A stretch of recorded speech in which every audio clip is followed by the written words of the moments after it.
So I need a fly cutter for my mill, and I have this one that I made at one point.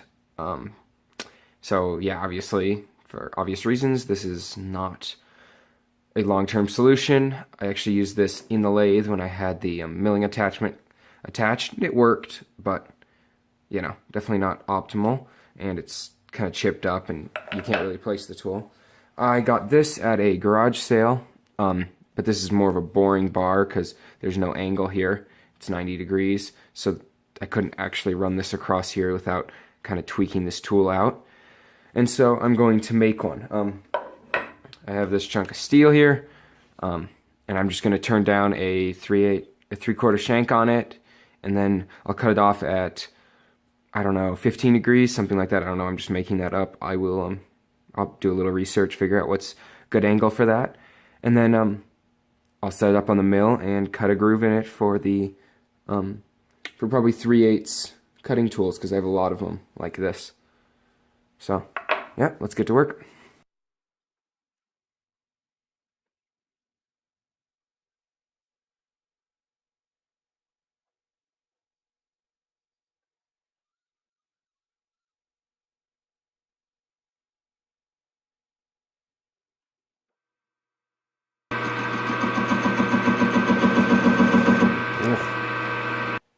Okay, we're going to see how this works, because this is really, really hard. I think this might be an old piece of hydraulic shaft. It's a nice shiny surface on the outside where it's not rusted. So yeah, let's see how this works out.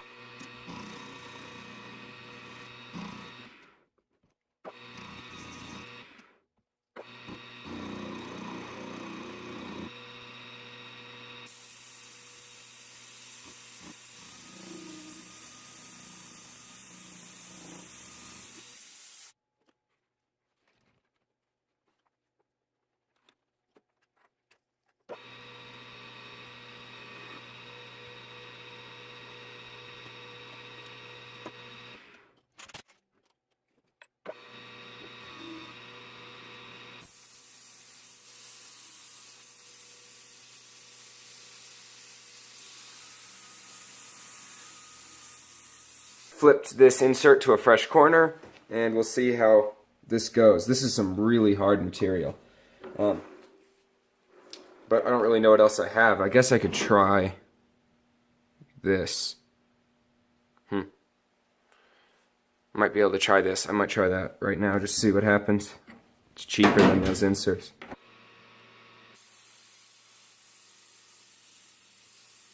Just ate this insert, so, or not insert, but tool. So, we'll continue with the inserted tool and see if this works. I'm not sure which is better, if I should take a little heavier cut and try to plow through it, if I should continue with these shallow cuts. I shouldn't have, I don't know how much more of this hard stuff I have to get through here.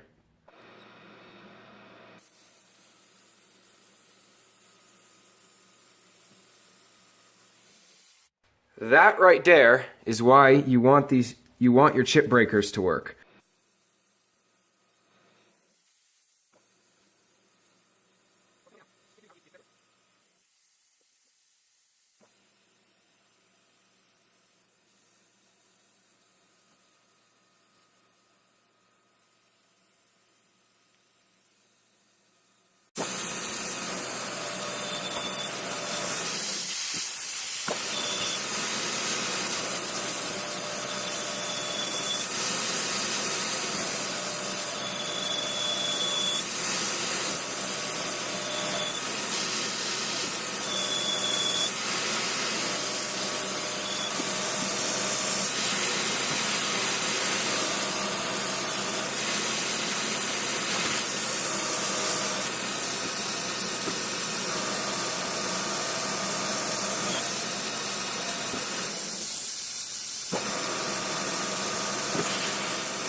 Okay, so I finished cutting this off. It's not very well cut because it's hard to cut well with an angle grinder, especially at this weird angle. So that's fine. I got plenty of meat left, so I can probably grind this or cut this down. So if you look at this back here, you can see that it's harder on the edge. There's actually some file marks. I'm not sure how much you can see in this camera. You can see these file marks, how they kind of bite down and then they skate right off near the end there. So this outside's really hard, the inside is still quite hard. So instead of trying to mill at this and probably cause more damage to my tools and expensive end mills, I am going to just put it in my oven. Actually, I might put this up on some blocks. And I'm going to turn it on to about maybe 1600 degrees and let it sit for a while. Plugging it in would help.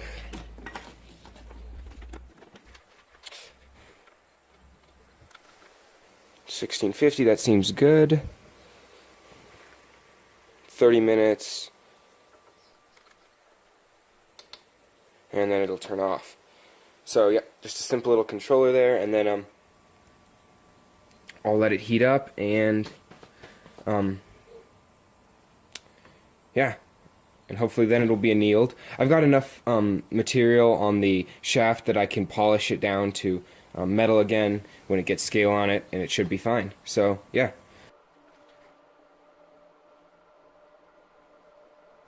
So you go, it's starting to heat up. I'm going to close this up, and I'll come back in, what, about 30 minutes, and it should be pretty annealed.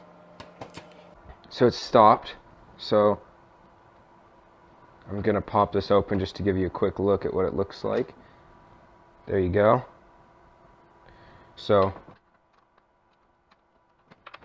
now I'm just going to let it sit down till it's probably less than 400 or even 300, and then I can pop it out and I'll start machining on it.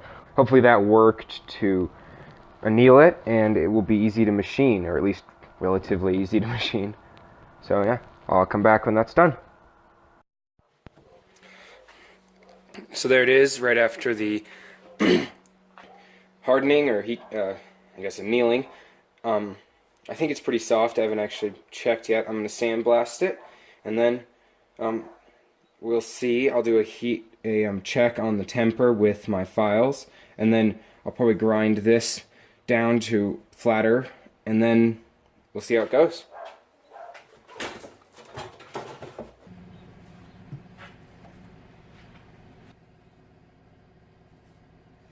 And there we go.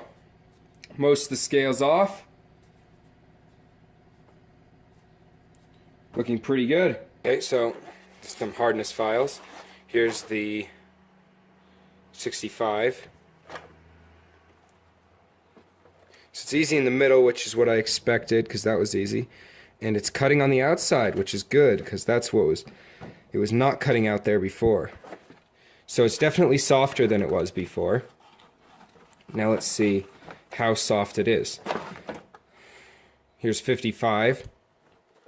That's cutting just fine. I'm going to go all the way down. Get an idea. This is 40. Oh yeah, that's cutting easily. Okay, this is really good. It is now quite soft. It's under 40, which, you know, it still is tough steel, but it's nowhere near what it was before. So now I'm willing to cut this with, probably I'll still stick to carbide because it's hard. It's a good tough steel, but now at least it's soft.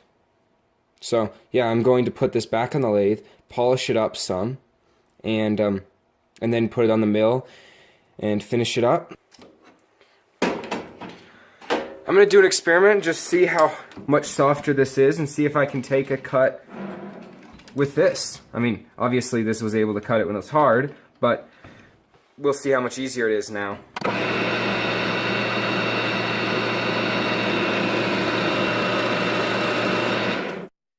obviously not easy to cut, but it is insanely easier to cut than it was when it was hard. So I'm really happy about that. I'm quite confident now it's going to go well. I'm going to take this and a few more cuts until that's all gone. I'll probably turn on the mist cool because why not?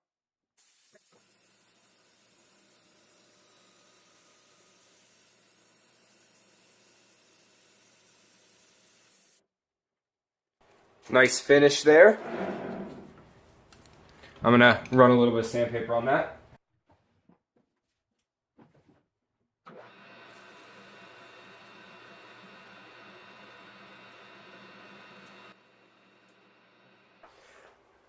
This edge is sharp. I didn't think that through. So, yeah.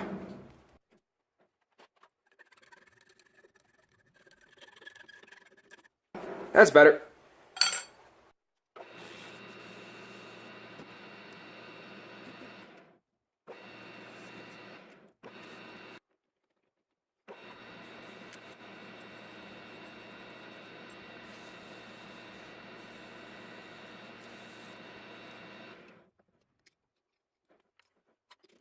Here it is. I just put it in this little grinding vise because it has V's built into it. And then I put this one in this vise and eyeballed it to about square. This is such a rough top, it really doesn't matter if I get it square or not. So I'm going to use the center finder to touch off on these two sides because then I can find the center and where I want the groove. But I can't touch off on these sides because they're at angles. It doesn't actually make any difference at this point because the groove goes this way across it. Here. The groove's going to go down the middle of it. And I'm going to probably machine away most of this material as well. It's probably going to come this way a little more. A groove in the middle, and then this machined away so that I can get the set screws in on the side on a flat piece. So, yeah, I'm going to touch off. I'll put a 0 on the DRO, and yeah, then we'll see how it goes.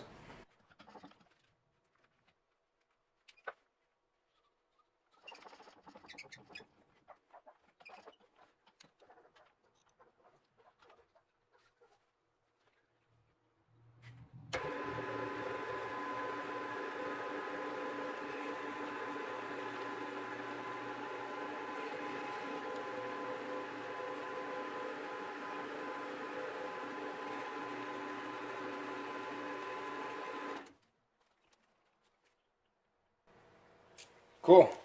So I'm getting used to this machine, and the 1/2 function on the DRO worked really well. So let's put in an end mill. There's the end mill I'm going to use, carbide 4-flute end mill.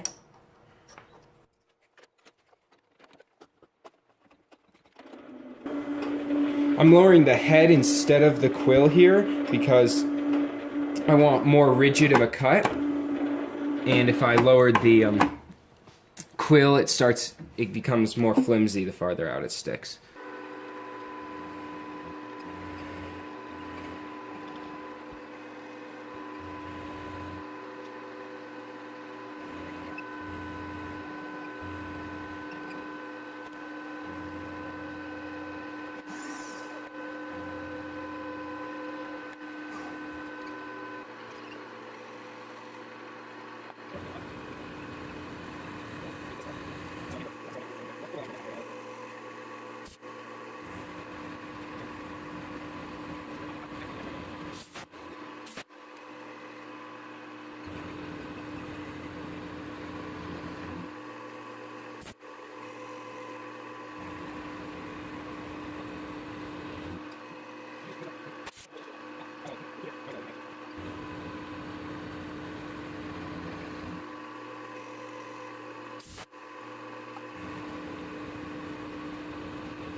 Okay, I got it back together and cleaned up after that crash. You can kind of see it there. It walked along there, but nothing serious. It doesn't actually change the part at all. It just doesn't look great. Yep, that's just something. I haven't gotten used to this, and it grabbed on before I could get it out of there. I knew it was a little too heavy of a cut, but yeah. It didn't ruin the part or break the tool, so I got lucky, and it's a reminder for next time. So I'm going to pop this out of this chuck here, or this, I guess, vise. So there we go.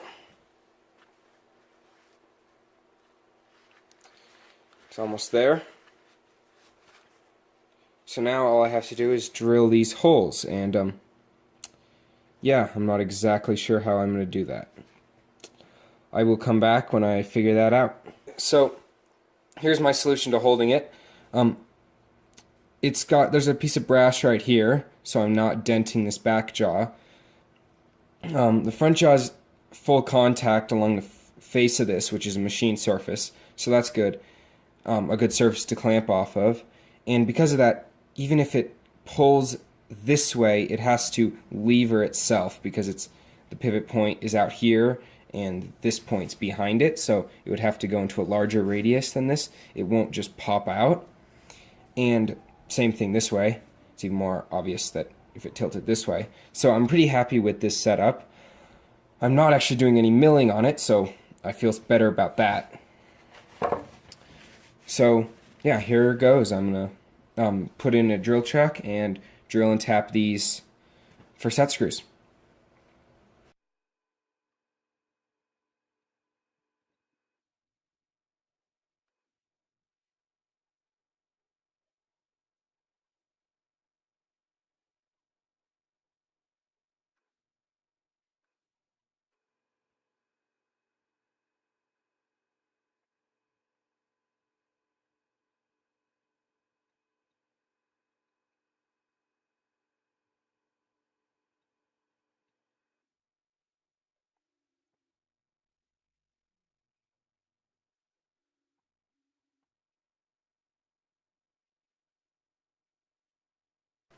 So this is these are little kind of tap holders I've made. They're just a piece of turned steel with set screws in the bottom to hold the tap, and then can't really see it here, but you put a 1/4-inch rod in the chuck, and that makes it so you can line it up. You just leave the chuck where it was, put a 1/4-inch rod in it, then this runs on that 1/4-inch rod, so you're lined up directly on your tap, the hole you just drilled.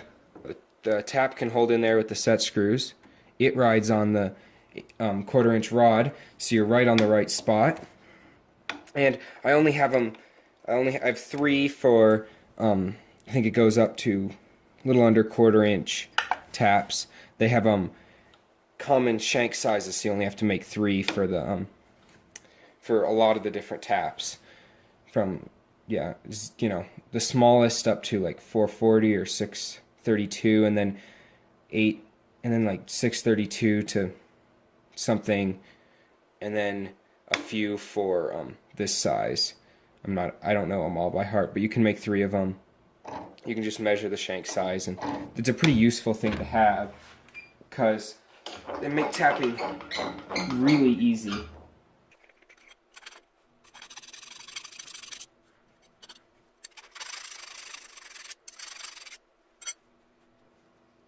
So there it is. Pretty nice little fly cutter. There's a few mistakes, but for my first, for getting used to this machine, there you go.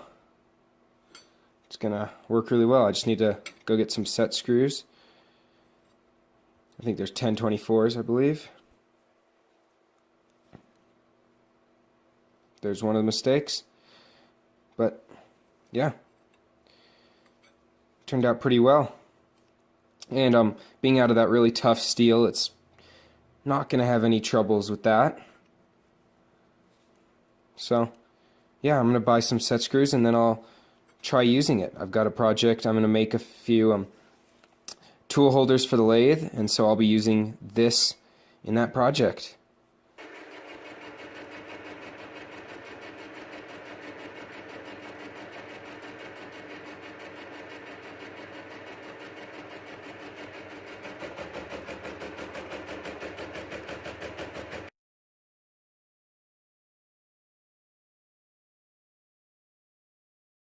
So, yeah, thanks for watching. Please like, comment, subscribe, and have a good day.